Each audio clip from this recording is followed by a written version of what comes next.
नमस्ते साथियों, कैसे हैं आप लोग। आशा करता हूं कि आप लोग ठीक तरह से होंगे और अपना अध्ययन ठीक तरह से कर रहे होंगे। भारतीय राज्य व्यवस्था का यह 24वां व्याख्यान है और इसके अंतर्गत हम अनुच्छेद 20 तथा अनुच्छेद 21 को समझने का प्रयास करेंगे। अनुच्छेद 20 और अनुच्छेद 21 हमारे संविधान के भाग 3 मौलिक अधिकारों के अंतर्गत आते हैं। मौलिक अधिकारों के बारे में आपको जानकारी होनी चाहिए कि जो हमारे मौलिक अधिकार हैं वह 12 से लेकर 35 अनुच्छेद तक आते हैं।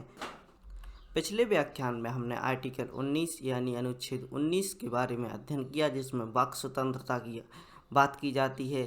फ्रीडम ऑफ स्पीच जिसे कहा जाता है, बोलने की स्वतंत्रता, घूमने की स्वतंत्रता, विचरण करने की स्वतंत्रता इत्यादि, इसके बारे में अध्ययन किया। आज के व्याख्यान में हम जो कि अनुच्छेद 20 है, इसमें हम अपराध की दोष सिद्धि के लिए संरक्षण की बात करेंगे, जिसमें कि हम देख सकते हैं कि जैसे ही हमें डिटेन किया जाता है या पुलिस द्वारा हमें पकड़ा जाता है तो इसके बाद हमारे क्या अधिकार होते हैं। अनुच्छेद 21 आपके लिए जो स्वतंत्रता का अधिकार एवं जीवन से संबंधित जो भी आवश्यक वस्तुएं हैं उनको एंजॉय करने का अधिकार है। उसकी बात अनुच्छेद 21 करता है। जीवन और स्वतंत्रता की सुरक्षा का अधिकार यह कहलाता है। आइए प्रारंभ करते हैं आज का व्याख्यान और समझने का प्रयास करते हैं क्या है अनुच्छेद 20 और क्या है अनुच्छेद 21। सारी आवश्यक जानकारी को हमने नोट डाउन किया है, तो यहाँ से आप समझते हैं अनुच्छेद 20 अपराध की दोष सिद्धि के लिए अधिकार। अब हमें थोड़ा सा इसकी बैकग्राउंड को समझने का प्रयास करेंगे कि क्यों इसको हमारे संविधान में मौलिक अधिकारों के अंतर्गत रखा गया। अतः हम देख सकते हैं बहुत ही महत्वपूर्ण जो विषय हैं, जिन विषयों को लेकर हमारे जो अधिकार हैं उन पर बात की जाती है तो उनको मौलिक अधिकारों के अंतर्गत रखा जाता है। और मौलिक अधिकार सबसे ज़्यादा इम्पोर्टेंट होते हैं जो कि पॉलिटी से संबंधित होते हैं। तो यहाँ हमें समझना चाहिए बैकग्राउंड इन्फॉर्मेशन में कि ब्रिटिश काल में हमारे भारतीय लोगों पर अपराध के चलते कठोर सजाएं दी जाती थीं तथा केवल शक के बिना पर उनके लिए कारावास में डाल दिया जाता था। हमने जलियांवाला हत्याकांड जैसी घटनाएं देखी जहां पर निर्दोषों पर गोली चलाई गई, और इसके अलावा कई ऐसे क्रांतिकारी जिनको शक के आधार पर भी उठा लिया जाता था और बिना किसी कानूनी प्रक्रिया के उनको दंड दिए जाते थे, उनको प्रताड़ित किया जाता था ताकि राष्ट्र की शांति बनाई जा सके। तो यहाँ पर हमने समझा कि जो भी विरोध यहाँ से निकल कर आ रहे थे, जो कि जैसे ही ब्रिटिश काल यहाँ से प्रारंभ होता है और 1947 के बीच तक का जो समय होता है, इस समय बहुत सी ऐसी घटनाएं घटी और इन्हीं घटनाओं के चलते कई ऐसे क्रांतिकारी, कई ऐसे लोग जो कि आमतौर पर शांतिपूर्ण व्यवस्था के तरीके से जो कि अपना विरोध कर रहे थे, उन पर कानूनी कार्रवाइयाँ की गईं, जो कि हम देख सकते हैं बिना न्यायालय में जाकर, बिना, और एक यहाँ पर रॉलेट एक्ट भी आता है जिसे बिना अपील, बिना दलील वाला कानून कहा जाता है, जहाँ पर ना तो लोगों की अपीलें सुनी जाती थी, ना ही इस पर कोई दलील दे सकता था। तो यहाँ पर हम देख सकते हैं कि न्यायालय तक पहुँचने की शक्ति उसके पास नहीं थी। अब हम देख सकते हैं कि हमारे संविधान निर्माताओं द्वारा इस बात को बहुत ही अच्छे तरीके से समझा गया तथा भविष्य में इस प्रकार की अराजकता की स्थिति ना फैले, उसके लिए उन्होंने आर्टिकल 20 मौलिक अधिकारों के अंतर्गत यहाँ पर अपराध की दोष सिद्धि के लिए अधिकार की बात की। तो अब जैसे ही आप अपराध करते हैं, और वह दो तरीके से हो सकता है, कोई भी अपराधी अपने मन से अपराध नहीं करना चाहता, ऐसे 100 में से कोई 2-4 ऐसे अपराधी होंगे जो कि अपराध करने के लिए एक क्रूर मानसिकता रखते हों, बाकी कोई ना कोई रीजन होता है। अतः इसी रीजन को देखते हुए न्यायालय द्वारा यह जो कि हमारा संविधान है, यह सीधा जो मौलिक अधिकारों के अंतर्गत जब इसे रख दिया गया है, तो हम जैसे ही देख सकते हैं कि जैसे ही हम न्यायालय के समक्ष जाते हैं तो पूरी प्रोसीजर, यानी जो भी आपने अपराध किया है आपको उसी की ही सज़ा दी जाएगी। आपकी दोष सिद्धि के लिए एक प्रोसीजर चलाया जाएगा, उस प्रोसीजर के माध्यम से आपको सज़ा दी जाएगी। भारत की न्यायपालिका का एक मोटो है जिसको आपको समझना चाहिए, 100 गुनहगार छूट जाएं लेकिन एक बेगुनाह को सज़ा नहीं होनी चाहिए। तो ऐसे ही हम देख सकते हैं कि अगर किसी को फांसी की सज़ा भी दी जाती है तो उसे पूरी प्रक्रिया से समझा जाता है और सीधे तौर पर उसे फांसी नहीं दी जाती। समझा जाता है कि ऐसी क्या परिस्थितियाँ रही होंगी, किस प्रकार के उसके जो भी उसके द्वारा किए हुए कृत्य हैं उनके सबूत को जुटाया जाता है, बार बार उसको कोर्ट में उसकी फेयरिंग की जाती है, उसके बाद उसको सजा दी जाती है। तो यही सब अधिकार प्रत्येक व्यक्ति के पास है। अंग्रेजों द्वारा शांति व्यवस्था बनाए जाने के नाम पर अराजकतापूर्ण व्यवहार किया जाता था। इसी बात को समझते हुए हमारे संविधान निर्माताओं द्वारा समझा गया तथा संविधान बनाते समय उन्होंने मौलिक अधिकारों के अंतर्गत अनुच्छेद 20 को अपराध की दोष सिद्धि के अंतर्गत मौलिक अधिकारों में जोड़ा। तो यहाँ से आप समझ चुके होंगे कि क्या कारण थे कि संविधान निर्माताओं को अनुच्छेद 20 मौलिक अधिकारों के अंतर्गत रखना पड़ा। आगे देखते हैं, अपराध की दोष सिद्धि के लिए प्रावधान कौन कौन से हैं। तो इसके अंतर्गत 3 प्रकार के प्रावधान आते हैं और तीनों प्रकार के प्रावधानों को आपको समझना चाहिए। नो एक्स फैक्टो लॉ, इसे कोई पूर्व पोस्ट फैक्टो कानून भी कहा जाता है। यानी इसकी व्याख्या आप समझिए, यदि अपराधी द्वारा कोई अपराध किया जाता है तथा उस अपराध के लिए उस समय कानून बनाया जा चुका है, उस समय पर कानून बनाया जा चुका है जो कि हमारी कानून की किताब में या संविधान में लिखा हुआ है, तो उसी के अनुसार सजा दी जाएगी तथा उस अपराध के लिए जितने दंड का प्रावधान है उतना ही दंड लगाया जाएगा। ऐसा नहीं है कि कोई व्यक्ति जिसने अपराध किया है वह पकड़ा गया तो उसको मनमाने तरीके से सजा दी जाए तथा उसको मनमाने तरीके से दंड वसूला जाए। जो हमारे संविधान में या हमारी लॉ की जो बुक है उसमें लिखा हुआ है तो उसी कानून को इम्पोज किया जाएगा। आगे देखते हैं, नो डुअल ज्यूरी। तो यहाँ पर हमें देख सकते हैं कि कोई देय जोखिम नहीं, यानी कोई देय जोखिम नहीं। इस चीज़ की व्याख्या आप समझिए, किसी व्यक्ति द्वारा किए हुए अपराध की सज़ा बार बार नहीं दी जाएगी, संवैधानिक प्रावधान के आधार पर ही दी जाएगी। यदि आपने कोई अपराध किया है और उसके लिए कोई सज़ा है तो आपको वही सज़ा दी जाएगी। ऐसा नहीं है कि उस अपराध के लिए आपको 2 बार सज़ा दी जाएगी। हाँ, अगर 2 बार सज़ा दी जाती है तो वह किस आधार पर दी जाती है, वह इस आधार पर दी जाती है क्योंकि आपकी जो बुक है उसमें लिखा गया है कि इस व्यक्ति को दो बार सज़ा दी जानी चाहिए। यदि आपकी जो कानून की बुक है उसमें लिखा हुआ है कि इसको 2 बार सज़ा दी जानी चाहिए तो अब उसको 2 बार सज़ा दी जाएगी, लेकिन उससे बाहर कोई भी इसको सज़ा नहीं दी जाएगी, ना ही दंड का प्रावधान किया जाएगा। यानी दो बार सज़ा देने के लिए यहाँ पर मना किया है। नो सेल्फ इंक्रिमिनेशन, तो यहाँ पर कोई आत्म अपराध नहीं, यानी इसके अनुसार किसी व्यक्ति पर अपराध करने का मामला दर्ज है तो उसे जबरदस्ती जुर्म स्वीकार नहीं करवाया जाएगा। यानी उसे प्रताड़ित करके यह नहीं कहलवाया जाएगा कि मैंने कोई भी जुर्म किया है। तो यहाँ पर यह जो इम्यूनिटी है वह लोगों के पास होती है। हालांकि इसके एब्सेंस भी हैं। यदि आपको पुख्ता सबूत मिल जाते हैं और उसके द्वारा यदि उसका अपना जुर्म कबूल नहीं किया जा रहा तो थर्ड डिग्री ऐसी चीज़ें होती हैं। लेकिन हम देख सकते हैं कि यदि आपके पास कोई सबूत नहीं है, आप उसी व्यक्ति को गवाह बनाना चाहते हैं जिसके द्वारा वह अपराध किया गया है, तो यहाँ पर उसको इम्यूनिटी मिलती है कि वह अपने खिलाफ ना तो गवाही देगा और ना ही वह उसे ज़बरदस्ती की जाएगी कि आप अपराध को कबूल कर लें। तो इन 3 प्रावधानों के आधार पर ही इसको संरक्षण दिया जाता है। किसे? अपराध की दोष शक्ति के प्रावधानों के अंतर्गत। नो एक्स फैक्टो, यानी कोई भी अपराध किया गया है उसे उसी समय की सज़ा दी जाएगी। यानी कानून की बुक में जो आप देख सकते हैं कि यदि कोई सज़ा दी गई है, यहाँ पर कोई संशोधन कर दे और किसी बात को जोड़ दे, यानी जो अपराध किया है मान लो 2 तारीख को और 5 तारीख को कोई कानून बनता है तो यह 5 तारीख वाला कानून उस पर वो नहीं होगा, इम्पोज नहीं होगा, उस पर 2 तारीख वाला इम्पोज होगा। हालांकि कुछ मामलों में ऐसा भी देखा गया कि जो कि इसका एब्सेंस यानी अब बात के अंतर्गत आता है कि कोई अपराध जैसे किया गया है तो कानून की बुक में उसके लिए कोई सज़ा ही नहीं है। तो इस प्रकार के कानूनों के लिए जो हमारी संसद होती है उसके द्वारा कानून बनाए जा सकते हैं और उसके अनुसार सज़ा दी जा सकती है।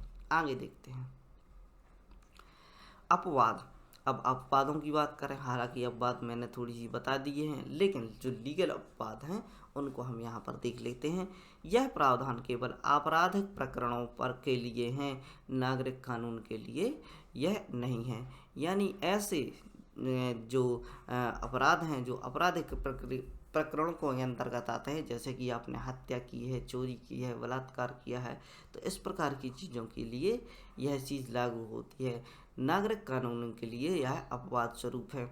यानी यहाँ पर आपको देखना चाहिए, जैसे कि SC/ST एक्ट में हम पढ़ते हैं कि कोई भी पर्सन होता है जिसके द्वारा किसी भी जो कि सामान्य या स्वर्ण वर्ग का व्यक्ति होता है, उसके SC/ST एक्ट के तहत उसको डिटेन कर लिया जाता है, या वह उसके द्वारा ऐसा कोई कार्य किया जा रहा है जिससे SC/ST के प्रति दुर्व्यवहार या भेदभाव की नीति को देखा जाता है। तो ऐसे व्यक्तियों को बार बार डिटेन करने का जो कि प्रावधान है वह हमारे संविधान में लिखा गया है। किसके अंतर्गत? अस्पृश्यता के अंत के अंतर्गत। और इसके बाद जो संविधान संशोधन हुए, जो यहाँ पर कमीशन लाए गए 1955 का है, तो इसके तहत भी उसको इस प्रकार की बातें की गई हैं। तो यह एक अपवाद स्वरूप बात है। यदि किसी अपराध का प्रावधान संविधान में वर्णन नहीं तो कानून बनाकर उसे अपराध की सजा दी जाएगी। उदाहरण के लिए निर्भया केस। तो यहाँ पर हमें समझना चाहिए यह भी एक एब्सेंस है। यदि आपकी कानून की बुक में ऐसे किसी जघन्य अपराध के लिए जिसके अपराध में आपने बहुत ही क्रूरता से व्यवहार किया है, यानी नॉर्मल रूप से हम देख सकते हैं कि ये रेप के लिए जो सज़ा हुआ करती थी वह एक सीमित हुआ करती थी, फांसी का प्रावधान नहीं था। और इसके अलावा जो सज़ा दी जाती थी वह कुछ वर्ष की दी जाती थी, उम्र कैद की सज़ा दी जाती थी, जो कि 7 साल तक सीमित हो जाती थी, और यहाँ जाकर वह जमानत भी ले सकता था। लेकिन हम देख सकते हैं कि जिस प्रकार का जघन्य अपराध किया, एक तो उसको किडनैप किया, उसके बाद उसको प्रताड़ित किया गया, और प्रताड़ित करने के बाद उसकी हत्या कर दी गई रेप करने के बाद। तो यहाँ पर हम देख सकते हैं इस प्रकार के जघन्य अपराध के लिए कोई ठोस कानून नहीं था, और देश में इस प्रकार के विरोध निकल कर आ रहे थे। तो इसमें थोड़ा सा संशोधन किया गया, और संशोधन करके निर्भया केस से संबंधित जो व्यक्ति थे उनके लिए फांसी की सजा दी गई थी। आगे देखते हैं। यह केवल नागरिक अपराध के लिए है, दीवानी अपराधों में ऐसा नहीं होता। यानी हम देख सकते हैं कि जो नागरिक अपराध होते हैं तो उसमें इस प्रकार के लॉ जारी नहीं होते। दोहरे रूप से दंड देने का प्रावधान केवल दीवानी मामलों में है। यानी हम देख सकते हैं जो इस प्रकार के जो यहाँ पर कृत्य हो रहे हैं वह केवल दोहरी सजा देने की, यानी जो नॉर्मल से जो केस होते हैं, जैसे कि हम देखते हैं SC/ST के विरुद्ध उसने कोई अपराध किया हो या भेदभाव किया हो, तो इसके लिए दोहरी दंड के प्रावधान होते हैं, तथा यह अधिकार न्यायिक कार्यवाही के समय होता है। यानी जो न्यायिक कार्यवाही जब की जाती है, जब न्यायालय के समक्ष कोई बात रखी जाती है, तब यह इम्पोज होता है। इसके अलावा कानून व्यवस्था बनाने के लिए अपराधी को बार बार प्रतिबंध लगाया जा सकता है। यानी जब आप कोर्ट के समय आपकी जो हेयरिंग होती है उस समय आपको यह इम्यूनिटी प्राप्त होती है। यानी हम देख सकते हैं कि नागरिक व्यवस्थाएं बनाने के लिए, यानी समाज में व्यवस्था बनाने के लिए यदि कोई अपराधी ऐसा है कि उसके संज्ञान होता है कि वह बार बार कोई अपराध कर सकता है, तो उसको डिटेन किया जा सकता है, उसको गिरफ्तार किया जा सकता है, उसको राज्य से बाहर किया जा सकता है, उस पर प्रतिबंध लगाए जा सकते हैं। सुप्रीम कोर्ट अपराधी को दंड देने के लिए किसी भी प्रकार का अधिकार बना सकता है। यानी सुप्रीम कोर्ट के पास स्वयं इतनी पावर होती है कि कोई भी अपराधी होता है और उसके लिए यदि सज़ा के प्रावधान नहीं है या सज़ा के प्रावधान कम है, उसके द्वारा कोई जघन्य अपराध किया गया है, तो उस प्रकार के अपराधों के लिए सुप्रीम कोर्ट के पास पावर होती है कि वह अधिकार बनाकर उसे दंडित कर सके।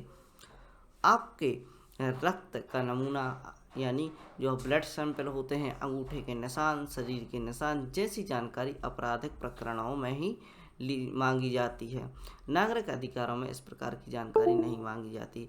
यदि आपने कोई अपराध किया है, जैसे कि आपने हत्या की है या मर्डर किया है, बलात्कार किया है, तो इस प्रकार के मामलों में ही आपकी यह जो जानकारी है, इतनी जानकारी मांगी जा सकती है। जैसे कि ब्लड सैंपल मांगा जा सकता है, अंगूठे का निशान मांगा जा सकता है, और जैसे शरीर के निशान, इस प्रकार की बातों को, इस प्रकार की जो जानकारी है इतनी अपराधों के लिए मांगी जाती है। नागरिक अपराधों के लिए, जैसे कि ये थोड़ी बहुत जो हाथापाई हुई है, इस प्रकार के लिए इस प्रकार के जो जानकारी है वह मांगी नहीं जाती है।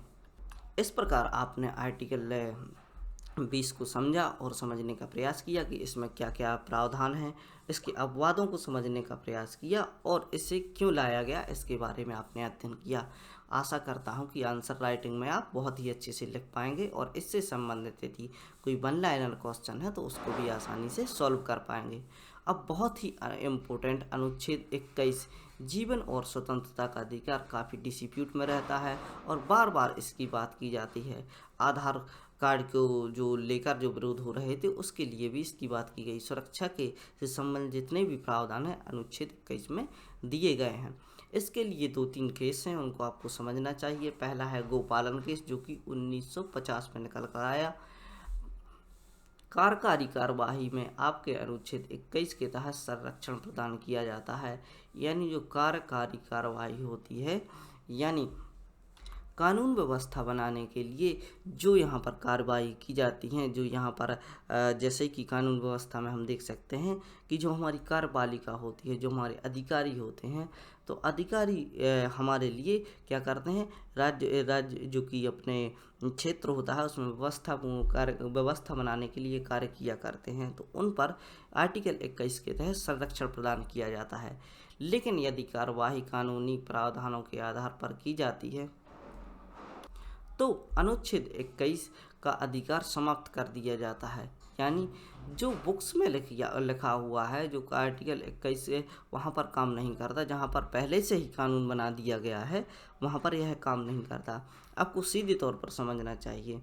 यानी यहाँ से अगर सरकार द्वारा किसी जैसे कि मजिस्ट्रेट होते हैं या कोई अधिकारी होते हैं, उनके लिए समाज में कोई कार्य करने के लिए सौंपा गया है, तो कार्य जो इम्प्लीमेंट कर रहे हैं, जो कार्यों के दौरान जो यहाँ पर लोगों का जो अधिकारों का हनन हो रहा है, तो उनके लिए आर्टिकल 21 बीच में आता है।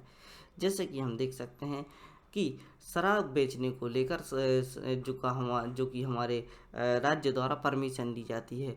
अब यह परमिशन इस प्रकार इम्प्लीमेंट की जाती है कि उसको शराब की दुकानें सड़क पर खोल दी जाती हैं। तो यहाँ पर हम देख सकते हैं कि आर्टिकल 21 यानी जीवन जीने की स्वतंत्रता में कुछ ना कुछ तो फर्क आएगा। वहाँ पर भीड़ होगी, ऐसे लोग इकट्ठे होंगे जो शराब पीते हैं। तो इस प्रकार की बातों के लिए आप आर्टिकल 21 का यूज़ कर सकते हैं। तो यहाँ पर यह भी कहा गया है कि विधायी प्रावधानों के तहत अधिकारों को रोका जा सकता है। यानी जब हम देख सकते हैं कि किसी एग्जीक्यूटिव द्वारा वहाँ पर व्यवस्था बनाने के लिए कोई परमिशन दी जाती है और इस प्रकार से लोगों के अधिकारों का हनन होता है, तो वह गुहार लगा सकते हैं। और इसके अलावा यदि सरकार को समझ आता है कि यह जो कानून है वह सही नहीं है, लोगों के अधिकारों का हनन कर रहे हैं, तो विधायी प्रावधानों के तहत इसको रोका जा सकता है। यानी यहाँ पर हम देख सकते हैं कि यदि सरकार को आवश्यकता होती है कि आर्टिकल 21 को रोकना चाहिए, अतः वहाँ पर जो निर्माणाधीन कार्य है वह बहुत ही आवश्यक है। जैसे कि कोई हाईवे का काम डलना है और वहाँ पर आप आर्टिकल 21 को लेकर बैठ जाते हैं, तो विधायी प्रावधानों के आधार पर वहाँ पर आपके आर्टिकल 21 को रोक दिया जाएगा और उस कार्य को पूर्ण किया जाएगा। उदाहरण के लिए इमरजेंसी के समय सभी लोगों के अधिकार रोक दिए गए थे। यानी इमरजेंसी का जो समय था, इस समय पर बहुत ही विरोध निकल कर आ रहे थे। आपका जो आर्टिकल 21 है जीवन जीने की स्वतंत्रता, यह इस प्रकार से हो गया था कि यदि आप बाहर रहेंगे तो किसी न किसी डिस्प्यूट के हिस्सा बन जाएंगे। तो यहाँ पर आप देख सकते हैं कि उसको रोक दिया गया था। यानी इतने विवाद यहाँ पर चल रहे थे तो कहीं ना कहीं से जनधन की हानि होने की संभावना थी। तो इस प्रकार हम देख सकते हैं आर्टिकल 21 को भी समाप्त कर दिया गया था और लोगों को घर पर रहने के लिए कहा गया था। अब देख सकते हैं मेनका गांधी बनाम भारत संघ का केस। यहाँ पर जो बातें की गई थी, यानी एक बहुत बड़ी बात होती है कि राज्य द्वारा इस प्रकार के प्रतिबंध लगाए जा सकते हैं, चूँकि आर्टिकल 21 जो कि इमरजेंसी के समय भी बना रहता है। लेकिन इमरजेंसी के नाम पर आर्टिकल 21 को भी समाप्त करने का यहाँ पर प्रयास किया गया, उसको दबाने का प्रयास किया गया। तो मेनका गांधी बनाम भारत संघ का जो 1978 में केस निकल कर आया है, यहाँ पर आप डेट के अनुसार समझ सकते हैं कि 75 से लेकर 77 तक इमरजेंसी लगाई गई थी। इंदिरा गांधी जी के जो उस समय पर शासन हुआ करता था, तो इस प्रकार की बात यहाँ पर की गई थी। विधायी प्रावधानों के आधार पर आर्टिकल 21 को रोका जा सकता है। तो मेनका गांधी बनाम भारत संघ का जो केस आता है 1978 में, इसमें सुप्रीम कोर्ट द्वारा बोला गया कि कार्यकारी कार्यवाही व विधायी प्रावधानों के आधार पर अनुच्छेद 20 को समाप्त नहीं किया जा सकता, यानी 21 को समाप्त नहीं किया जा सकता। सॉरी, यहाँ पर 20 लिखा हुआ है। यह कार्यपालिका के विरुद्ध नहीं है, यह संसद द्वारा बनाए गए कानून के विरुद्ध प्रयोग करता है। यानी आप यहाँ पर हम देख सकते हैं कि जो कार्यपालिका की यह विरुद्ध कार्य नहीं करता, यह जो कार्य करता है, या ऊपर हमने बात की जो कार्यपालिका के द्वारा जो कार्य किए जाते हैं उनको उन पर लोगों के अधिकार के बारे में यह बात की जाती है। तो यहाँ पर जो बात निकल कर आई वह निकल कर आई कि यह संसद द्वारा बनाए गए कानूनों के विरुद्ध प्रयोग करता है। यानी संसद द्वारा ऐसे कोई कानून बना दिए जाते हैं जो आम नागरिकों के आर्टिकल 21 का हनन करते हैं, तो वहाँ पर आप संरक्षण प्राप्त कर सकते हैं, सुप्रीम कोर्ट के पास जा सकते हैं। अतः संसद द्वारा बनाए गए कानून यदि मौलिक अधिकारों का हनन करता है तो सुप्रीम कोर्ट इसे निरस्त कर सकता है। अनुच्छेद 21 किसी व्यक्ति के सम्मानपूर्वक जीने की बात करता है। यहाँ पर व्यक्ति को कोई भी उपभोग की वस्तु नहीं समझा जाएगा, ना ही उसे जानवर समझा जाएगा। यानी आर्टिकल 21 क्या करता है, आपको फ्रीडम देता है, यानी आपको स्वतंत्रता देता है। आप अपने जीवन को किसी भी प्रकार एंजॉय कर सकते हैं और उस व्यक्ति को वस्तु समझकर उसको कैद नहीं किया जाएगा, उसको जानवर की तरह ट्रीट नहीं किया जाएगा कि आप क्या है। जैसे कि हम देख सकते हैं कि जानवरों को आप एक कमरे में बंद कर देते हैं या ताकि वह यहाँ वहाँ ना घूमे, तो इस प्रकार व्यक्तियों के साथ इस प्रकार का बिहेवियर नहीं किया जाएगा। व्यक्ति को गौरवपूर्ण जीने की स्वतंत्रता आर्टिकल 21 प्रदान कराता है। आप देख सकते हैं कि स्वच्छ वातावरण में रहना हमारे जीवन का अधिकार है। यानी जो यहाँ पर प्रदूषण फैलता है, तो आपसे जैसे ही प्रश्न पूछ लिया जाता है कि यदि आपके शहर में कोई फैक्ट्री है जिससे निकलने वाले धुएं से आपको क्या हो रहा है, आपको एलर्जी हो रही है, आपका स्वास्थ्य खराब हो रहा है, तो आप यहाँ पर आर्टिकल 21 के तहत यहाँ पर पिटीशन डाल सकते हैं और उसको हटाने का प्रयास सरकार द्वारा किया जाएगा। दिल्ली में कई ऐसे महान शख्सियत रहीं, इनके द्वारा इस प्रकार की पिटीशन डाली गई तथा फैक्ट्रियों की चिमनियों को परिवर्तित किया गया। यानी एक व्यक्ति की रिपोर्ट के आधार पर इस प्रकार के परिवर्तन किए गए। आगे देख सकते हैं इसी अधिनियम के आधार बनाते हुए राष्ट्रीय हरित क्रांति प्राधिकरण को लाया गया। राष्ट्रीय हरित क्रांति प्राधिकरण एक ऐसा कोड है जो कि पर्यावरण से संबंधित मुद्दों को लिए चर्चा करता है, वनों से संबंधित मुद्दों पर चर्चा करता है। यानी हम देख सकते हैं कि जो न्यायिक कार्यवाही के लिए जो हमारे कोर्ट बनाए गए हैं, तो इनमें हम जैसे ही रिपोर्ट जारी करते हैं तो वर्षों तक हमें घूमना पड़ता है। यानी उसकी पूरी प्रक्रिया चलाने के बाद पता चलता है कि इसमें जो भी रिजल्ट है वह किस प्रकार निकल कर आता है। तो इस प्रकार की समस्या को बायकॉट करने के लिए राष्ट्रीय हरित क्रांति प्राधिकरण लाया गया। यानी पर्यावरण से रिलेटेड कोई भी यदि आपके अधिकारों का हनन हो रहा है, कोई भी विवाद है, उनको इनके अंतर्गत सॉल्व किया जाता है। अतः एक सेपरेट संस्था बना दी गई थी जो कि कहाँ से निकल कर आई थी, वह निकल कर आई थी आर्टिकल 21 से। आगे देख सकते हैं अनुच्छेद 21 के बारे में, व्यक्ति को अपनी आजीविका के लिए काम करना भी अनुच्छेद 21 के अंतर्गत आता है। अब यह शब्द है जो आजीविका, इसको आपको समझना चाहिए। यानी आपको अपनी आजीविका चलाने के लिए, जैसे आप सुबह से उठते हैं, आपको ब्रश की आवश्यकता है, थोड़ी देर बाद नाश्ते की आवश्यकता होती है, थोड़ी देर बाद भोजन की आवश्यकता होती है। तो इस प्रकार की जो गतिविधियाँ होती हैं, इन गतिविधियों के लिए क्या चाहिए आपको, इसके लिए आपको पैसा चाहिए। और पैसा कमाने के लिए आप आर्टिकल 21 के अनुसार काम करने का आपको अधिकार है। यानी आप कोई भी ऐसा काम कर सकते हैं जो कि आपकी आजीविका का साधन है, जैसे कि रोजगार करना, नौकरी करना और यहाँ व्यापार करना, उसके अलावा मजदूरी करना, यह आपके अधिकार के अंतर्गत ही आता है। निजता का अधिकार आर्टिकल 21 के अंतर्गत आता है। निजता आम व्यक्ति के जीवन से संबंधित होती है। कोई भी आपकी ऐसी तस्वीर खींचकर वायरल नहीं करेगा जो कि आपसे जानकारी लिए बिना खींची गई हो। यानी यहाँ पर आप देख सकते हैं निजता का अधिकार। और एक और बात देख सकते हैं कि जैसे ही हम देखते हैं कि किसी भी यूट्यूब या फेसबुक या किसी भी प्लेटफॉर्म पर आपके द्वारा कोई भी जानकारी सर्च की जाती है और उस जानकारी के बाद आपके पास बहुत सारी नोटिफिकेशन आने लगते हैं, आपको बार बार उस चीज़ की जानकारी सामने आती है। यानी आपने मान लो कोई मोबाइल सर्च किया और मोबाइल देखने के बाद आप जैसे ही इंस्टाग्राम खोलेंगे आपको वहाँ पर भी वही मोबाइल दिखेगा। आप फेसबुक खोलेंगे, आप यूट्यूब खोलेंगे तो बार बार उसके ऐड आएंगे। तो यहाँ पर क्या किया जा रहा है, यहाँ पर मुख्य रूप से आपकी जानकारी को एकत्रित किया जा रहा है। तो इस प्रकार की जानकारियों को एकत्रित करना कहाँ, और इससे यदि कोई नुकसानदेह स्थिति आती है तो यह आपके आर्टिकल 21 का हनन होता है। उदाहरण के आधार पर जानकारी सोशल मीडिया द्वारा जानकारियों को एकत्रित करना, यानी सोशल मीडिया द्वारा जानकारियों को एकत्रित करना आर्टिकल 21 का हनन आता है, चूँकि इसके विषय में चर्चाएं चल रही हैं। और हम देख सकते हैं कि जैसे ही हम चाइना का उदाहरण लें तो चाइना में इस प्रकार किया जाता है कि वहाँ की जो सोशल मीडिया होती है वह गवर्नमेंट की हितैषी होती है, या उसको इस प्रकार बनाया गया जाता है कि वह गवर्नमेंट की आलोचना ना करें। तो इस प्रकार उनके आर्टिकल 21 यानी जो उनकी निजता है उनको दबाने का प्रयास किया जाता है। आगे देख सकते हैं अनुच्छेद 21 के अंतर्गत स्वास्थ्य व्यवस्था, निःशुल्क शिक्षा, गिरफ्तारी के बाद शोषण के विरुद्ध अधिकार, आपातकाल के समय स्वास्थ्य सुविधाएं उपलब्ध कराना, यानी यह जो अधिकार हैं आर्टिकल 21 के अंतर्गत आते हैं। पहले नंबर स्वस्थ रहने का अधिकार आपके पास है, यानी जो स्वास्थ्य व्यवस्था है वह आपके आर्टिकल 21 के अंतर्गत आता है। आपको सीधे तौर पर यह समझना चाहिए कि आर्टिकल 21 इमरजेंसी के समय भी चालू रहता है या लागू रहता है। तो यहाँ पर आप देख सकते हैं कि स्वास्थ्य व्यवस्थाओं को प्राप्त करने की जो आपकी स्वतंत्रता है वह यहाँ पर रहती है।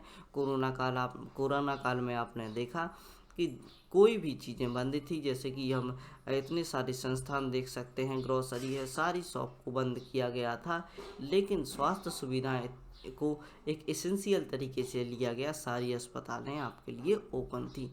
निःशुल्क शिक्षा की बात भी यहाँ पर की जाती है, यानी बच्चों को इस प्रकार का ज्ञान प्राप्त करने के लिए ताकि वह 18 साल के बाद वोटिंग राइट जब उनके पास होता है अच्छा नेता चुन सकें, व्यापार कर सकें और समाज में अपनी जानकारियों को इस प्रकार रख सकें कि वह जीवन जीने से संबंधित जानकारी अपने पास एकत्रित रखते हैं। तो इस प्रकार निःशुल्क शिक्षा के प्रावधान भी आर्टिकल 21 के अंतर्गत एसेंशियल बना दिए गए हैं। गिरफ्तारी के बाद शोषण के विरुद्ध अधिकार, यह भी आर्टिकल 21 से निकल कर आते हैं। यदि आपको गिरफ्तार किया जाता है, यानी आर्टिकल 20 इसकी बात करता है, लेकिन आपको जो यहाँ पर इम्यूनिटी दी जाती है वह आर्टिकल 21 के अंतर्गत ही आती है। आपको पकड़कर कोई भी थाने में इस प्रकार नहीं रख सकता या ज़्यादा समय तक नहीं रख सकता, उसको 24 घंटे के बाद मजिस्ट्रेट के सामने पेश करना होता है। तो इस प्रकार के अधिकार भी आर्टिकल 21 से निकल कर आते हैं। आपातकाल के समय स्वास्थ्य सुविधाओं के बारे में आपने चर्चा कर ही ली है। आपके द्वारा जीवन को लेकर संविधान द्वारा मौलिक अधिकार उपलब्ध कराए गए हैं, लेकिन व्यक्ति विशेष का अधिकार यह अधिकार यदि समाज में अव्यवस्था फैलाने का होता है तो उसे प्रतिबंधित किया जा सकता है। यानी आपको जो संविधान के द्वारा आपको मौलिक अधिकार प्राप्त कराए गए हैं, आप उनका यूज आप इस प्रकार से एंजॉय करते हैं कि किसी दूसरे व्यक्ति के मौलिक अधिकारों का हनन होता है या वह समाज में अव्यवस्था फैलाने का प्रयास करता है तो उन्हें प्रतिबंधित कर दिया जाता है। समाज में शांति व्यवस्था सौहार्द बनाने के लिए मौलिक अधिकारों को उपलब्ध कराया गया है। आपको शांति व्यवस्था के लिए भंग नहीं करना है। अब देख सकते हैं अनुच्छेद 21 यहीं से निकल कर आता है हमारा सूचना का अधिकार, राइट टू इन्फॉर्मेशन 2005। सूचना के अधिकार के बारे में आप जानिए। सूचना का अधिकार अनुच्छेद 21 से निकल कर आता है, जिसमें आपके द्वारा भुगतान की गई जो राशि है जो आप कर के रूप में देते हैं, जीएसटी आज के समय पर आप जो दे रहे हैं, वह कहाँ पर जाती है? वह एक भारत की खाते में जाती है, संचित निधि में, कंसोलिडेट फंड ऑफ इंडिया में जमा होता है। अब आप देख सकते हैं कि जो देश की मनी है या जो देश का पैसा है वो सीधे तौर पर आपका ही पैसा है, आपके टैक्स पेयर की मनी वहाँ पर जमा होती है। तो उसका प्रयोग कहाँ पर हो रहा है, कितना हो रहा है, इसकी जानकारी आप प्राप्त कर सकते हैं। किसके द्वारा? आर्टिकल 21 के द्वारा। मान लो कि यदि कोई कंस्ट्रक्शन का कार्य हो रहा है, मान लो एक हाईवे का काम हो रहा है जो कि दिल्ली से लेकर उत्तर प्रदेश तक जाना है, तो इस हाईवे में जो भी खर्चा किया जा रहा है, जो ठेकेदार को पैसे दिए गए हैं, वो कंसोलिडेट फंड से कितना आवंटित किया है और कितना उसने कार्य किया है, उसकी जानकारी आप आरटीआई के माध्यम से प्राप्त कर सकते हैं। इसके अलावा कानूनी प्रक्रिया में केस चलाने का अधिकार, स्वयं का वकील चुनने का अधिकार, आत्मनिष्ठा बनाए रखने का अधिकार भी अनुच्छेद 21 से निकल कर आता है। यानी जो भी कानूनी प्रक्रिया चलती है उसके तहत आपको स्वयं आप अपना स्वयं वकील चुन सकते हैं। ऐसा नहीं होगा कि आपका जो वकील है वह सरकार द्वारा चुनाया जाएगा। आत्मनिष्ठा बनाए रखने के लिए आपकी जो आत्मनिष्ठा है, आपकी जो इंटीग्रिटी है, उसको बनाए रखने का अधिकार भी आपके आर्टिकल 21 के अंतर्गत आता है। शिक्षा के अधिकार की राइट टू एजुकेशन, RTE इसको बोला जाता है। राइट टू एजुकेशन की बात करें तो यह 2002 में निकल कर आया।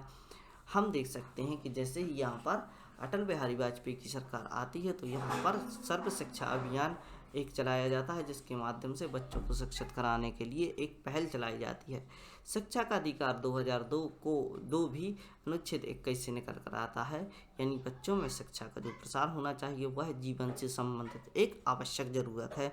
अनुच्छेद 21 में शिक्षा के प्रावधानों के संबंध में 86वां संविधान संशोधन किया गया, जो कि हम देख सकते हैं कि जो कि अनिवार्य शिक्षा की बात करता है। अनिवार्य शिक्षा के प्रावधान इसके अंतर्गत दिए गए हैं। शिक्षा का विषय पहले राज्य के नीति निर्देशक तत्व यानी आर्टिकल 51A में आता था। यानी इसको कर्तव्यों के अंतर्गत रखा गया था, जो कि शिक्षा का अधिकार था। चूँकि नीति निर्देशक तत्वों को न्यायालय में चुनौती नहीं दी जा सकती, यदि इसको कोई भी राज्य प्रोवाइड नहीं कराता तो उसके लिए कोर्ट में चुनौती नहीं दी जा सकती कि निःशुल्क शिक्षा क्यों प्राप्त नहीं कराई जा रही है। सरकार बोल देगी कि हमारे पास फंड नहीं है, हमारे पास रिसोर्सेस नहीं है, इसलिए हम इसको उपलब्ध नहीं करा रहे हैं। या तो आपको यह अधिकार ही नहीं है कि आप इससे संबंधित प्रश्न पूछ सकें, चूँकि नीति निर्देशक तत्व कोर्ट में चुनौती नहीं दी जा सकती। अतः इसको मौलिक अधिकार में लाने के लिए क्या किया गया, यह संशोधन किया गया, 86वां संविधान संशोधन।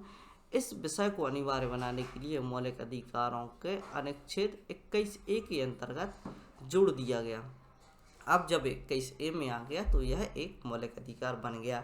51A में कर्तव्य, शिक्षा के कर्तव्य भी बनाया गया। यानी शिक्षा प्राप्त कराना भी जो कि उनके माता पिता होते हैं या राज्य होता है, तो राज्य की जिम्मेदारी है कि उनका यह कर्तव्य है कि वह अपने राज्य के बच्चों को शिक्षित कराएं। प्राथमिक शिक्षा के जो प्रावधान किए गए थे वह 6 से लेकर 14 वर्ष के बालकों को शिक्षा की बात करते हैं। और प्राथमिक शिक्षा को आप यहाँ पर समझ सकते हैं कि प्राथमिक शिक्षा 2 प्रकार से बांटा गया है। एक तो प्राथमिक शिक्षा होती है, एक होती है उच्च प्राथमिक शिक्षा। प्राथमिक शिक्षा में 0 से लेकर 5 तक के जो बच्चे आते हैं उनके लिए शिक्षा के प्रावधान किए गए हैं। इसमें आप देख सकते हैं कि आंगनबाड़ी कार्य करती हैं। और 6 से लेकर 8 वर्ष तक के बच्चों के लिए शिक्षा के प्रावधान किए गए हैं। यहाँ पर हम देख सकते हैं कि 6वीं 7वीं 8वीं में जो बालक होते हैं उसको हम देख सकते हैं कि 6 वर्ष से लेकर 14 वर्ष के बच्चे यहाँ पर आते हैं, तो इनके लिए अनिवार्य शिक्षा की बात यहाँ पर की जाती है। अनिवार्य तथा निःशुल्क, एक तो अनिवार्य रूप से उनको शिक्षित किया जाएगा और दूसरी बात राज्य द्वारा निःशुल्क रूप से उनको शिक्षा उपलब्ध कराई जाएगी। अनिवार्य शिक्षा अधिनियम 1993 में भी इसी के संबंध में लाया गया।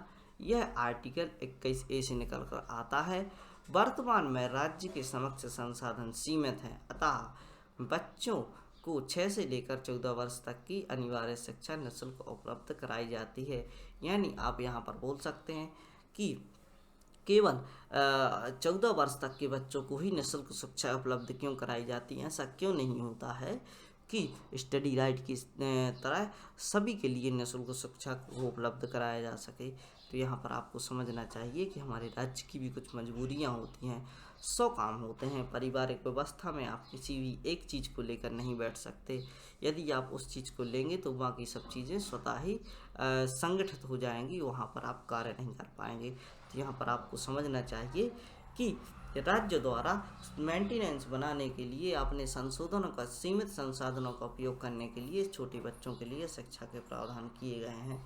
तो शिक्षा का अधिकार 2002 क्या बात करता है? इसे लाने का उद्देश्य बच्चों के लिए शिक्षा का आधार तैयार करना, यानी बेस तैयार करना। जैसे ही बच्चा यहाँ पर आता है तो उस पर हम देख सकते हैं कि मेधावी छात्रों के लिए कुछ ऐसी सुविधाएं उपलब्ध कराई जाती हैं क्योंकि उनकी शिक्षा वैसे ही निःशुल्क हो जाती है। तो आप यहाँ पर देख सकते हैं कि सभी के लिए वह बॉन्डिंग नहीं होता, सबके लिए राज्य के पास संसाधन नहीं होते कि उनको शिक्षा उपलब्ध करा सके। केवल 6 से लेकर 14 वर्ष तक के बच्चों के लिए निःशुल्क शिक्षा की बात की जाती है तथा समय रहते बच्चों में शिक्षा उपलब्ध कराना ताकि समाज में एकता लाई जा सके। समय रहते यानी हम देख सकते हैं कि बच्चा यदि 14 वर्ष का हो गया तो वह फिर प्रथम कक्षा से नहीं पढ़ेगा या उसमें उतना मोटिवेशन नहीं रहेगा। समय रहते ही यानी जैसे ही वह 6 वर्ष के होते हैं उनको शिक्षा, निःशुल्क शिक्षा के प्रावधान दिए गए हैं, जिसमें कि बुक्स बांटी जाती हैं। स्कूलों में उनको बैठाने के लिए पहल चलाई जाती है, उनके लिए प्रोग्राम लाए जाते हैं। और हम देख सकते हैं मिड डे मील जैसी स्कीम भी इसी के अंतर्गत आती हैं ताकि समाज में एकता लाई जा सके, सभी को एक बराबर लाया जा सके। यहाँ पर हम देख सकते हैं कि बड़े बड़े स्कूलों में जहाँ की लाखों फीस लगती है तो वहाँ पर भी शिक्षा उपलब्ध कराई जाती है और वही शिक्षा आपके स्कूलों में भी उपलब्ध कराई जा रही है। और आज के समय पर हम देखें कि जो NCERT का जो कोर्स होता है वह भी सबके लिए लागू कर दिया गया है। जो कि यहाँ पर राज्य से संबंधित शिक्षा कराई जाती थी वह केंद्रीय स्तर की शिक्षा अब कराई जा रही है ताकि सबको एक बराबर यानी समान प्लेइंग फील्ड मिले ताकि समाज में विकास के समान अवसर पैदा हो सकें। और जब समान स्तर बच्चों के पास मौजूद होंगे तो वहाँ पर लोकतंत्र की बात आती है, जहाँ पर प्रत्येक व्यक्ति का अधिकार, जैसे कि हम वोटिंग राइट की बात करते हैं, प्रत्येक व्यक्ति को वोटिंग राइट का अधिकार होता है, उसी प्रकार शिक्षा प्राप्त करना भी बच्चों का अधिकार होना चाहिए और उस पर ही सरकार द्वारा समय समय पर कार्य किए जाते हैं। तो इस प्रकार आपने आर्टिकल 20 और आर्टिकल 21 को समझा। इनसे संबंधित समस्त जानकारियों को आपने एकत्रित किया और इसके साथ ही आज का व्याख्यान समाप्त करते हैं। आशा करता हूं कि यह जो जानकारी है आपको समझ आ रही होगी। इसी तरह पढ़ते रहिए, खुश रहिए। जय हिंद, भारत माता की जय। ऐसे बच्चों तक इस लेक्चर को पहुंचाने का प्रयास कीजिए जो कि इस प्रकार की शिक्षा प्राप्त करना चाहते हैं और बड़े बड़े संस्थानों में जाकर अपनी जो भी फीस है उसको देने के लिए असक्षम है, उन तक इन व्याख्यानों को पहुंचाइए। वह आसानी से पॉलिटी की शिक्षा ग्रहण कर पाएंगे। पॉलिटी के लगभग हम देख सकते हैं कि 25-26 लेक्चर आ चुके हैं और इसके अलावा हम देख सकते हैं कि हिस्ट्री हमने पूरी कवर करा दी है। हिस्ट्री को समझिए, इससे संबंधित बहुत से प्रश्न हैं ऐसे जो पूछ लिए जाते हैं या आप जो बैकग्राउंड इन्फॉर्मेशन सुनते हैं उनसे भी जो प्रश्न आते हैं, तो आपको यहाँ पर समझना चाहिए कि पूरी पॉलिटी आप आसानी से याद कर पाएंगे और किसी भी प्रकार की क्वेरी नहीं रहेगी, किसी भी प्रकार के क्वेश्चन आपसे बाहर से नहीं आएंगे। तो आपको यहाँ पर समझना चाहिए।